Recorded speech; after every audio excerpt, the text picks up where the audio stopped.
Serious concerns over federal influence on education as millions of American kids get ready to go back to school. Some of them are already there. 45 states across the country have adopted new standards known as Common Core. The curriculum dictates the math and reading skills that students should have as they move from kindergarten through high school. The federal government itself did not actually create the standards, but they're pushing them. Now critics are questioning whether this amounts to inappropriate government overreach. Illinois Republican Congressman Randy Hultgren is one of the skeptics at this point. Congressman, thanks for joining us today.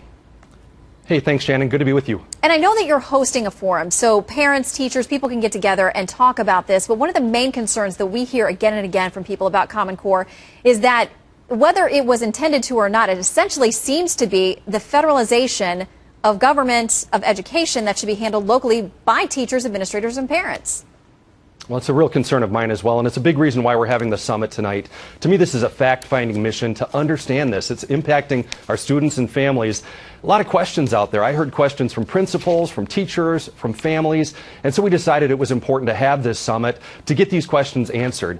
As you said, this started out as a state initiative, different states coming together, but it's always fearful for me when the federal government starts getting involved, and we've seen more recently federal government getting involved. I believe in local control and parent-driven education, and my fear is if the federal government comes in and starts driving standards or curriculum, I've got a real problem with that. I've got a question. I don't know if you know the answer, but with so many states signing on, I've wondered, is there funding tied to this? Are there initiatives, incentives for them, financial incentives for them to adopt this curriculum? Well, we're trying to get answers to that as well. There was a real push a few years ago. I was in the state legislature here in Illinois. It never passed through our legislature, but was approved by the State Board of Education. And I think it was almost this pressure. It sounded like a good idea, really no understanding fully of what it was going to be. But now my fear is there federal dollars tied to it or even federal waivers tied to it? So in other words, putting pressure on local school boards, local schools to have to teach a certain way or a certain curriculum or certain ideas if they want to be able to have waivers or potentially access to federal money. We hope to have more answers to that from the summit tonight.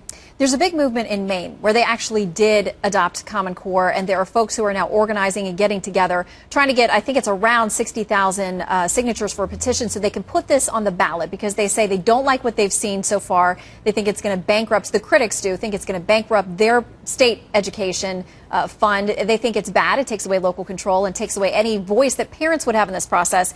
They're getting organized there. The governor in Georgia has asked for a review there as well. And I read an interesting piece by a teacher who has been, he's got advanced degrees in math. He's been a teacher for 20 years, has real concerns about the way that math is being taught, the thought process, getting away from 2 + 2 = 4, that kind of thing.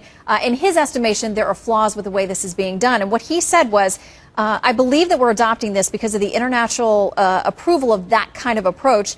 And he says there's a desire on the left to make us more like other nations by adopting this curriculum.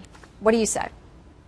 Well, I'm concerned about that as well. I went and spoke with some friends over in Indiana, met with Governor Pence.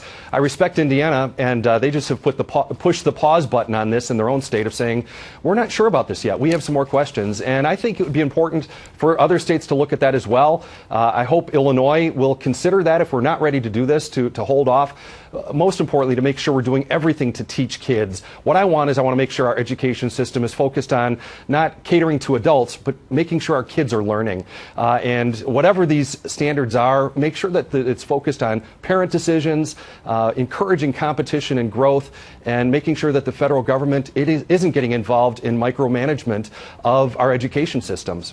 Well, we're hoping that parents and teachers, administrators, and you as well, get much needed, very important information from your get-together. And please let us know as well. Congressman, thank you. We will. Thanks so much, Shannon. Great to be with you.